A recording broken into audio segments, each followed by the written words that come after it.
ఆంధ్రప్రదేశ్లో అనంతపురం, సత్యసాయి జిల్లాలు ఇటీవల బాలికలపై జరిగిన అత్యాచార ఘటనలపై జాతీయ ఎస్టీ కమిషన్కు ఫిర్యాదు చేసినట్టుగా వైఎస్ఆర్సీపీ ఎంపీలు గురుమూర్తి, తనూజారాణి చెప్పారు. ఏపీలో కూటమి ప్రభుత్వం అధికారంలోకి వచ్చాక శాంతి భద్రతలు అడుగుంటాయని వారు ఆరోపించారు. పల్నాడు జిల్లా దాచేపల్లి మండలం తంగిడ గ్రామానికి చెందిన హరికృష్ణను పోలీసులు అక్రమ నిర్బంధంలోకి తీసుకుని కష్టంలోకి హింసించిన వైనంపై జాతీయ మానవ హక్కుల కమిషన్ ఫిర్యాదు చేసినట్టుగా ఎంపీ గురుమూర్తి చెప్పారు. బాధితుడి వాంగ్మూలాన్ని రికార్డు చేసిన 2 వారాల్లోపు నివేదిక సమర్పించేందుకు ఒక అధికారిని నియమించమని ఎన్హెచ్ఆర్సీ ఆదేశాలు జారీ చేసిందని గురుమూర్తి తెలిపారు.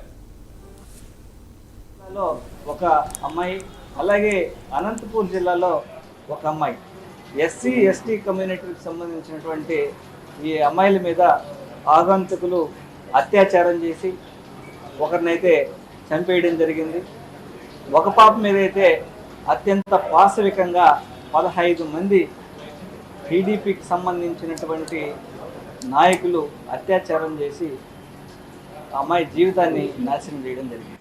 దీనికి సంబంధించి వైఎస్ఆర్ కాంగ్రెస్ పార్టీ ఉమెన్ కమిషన్కి అలాగే ఎస్టీ కమిషన్కి కంప్లైంట్ చేయడం జరిగింది.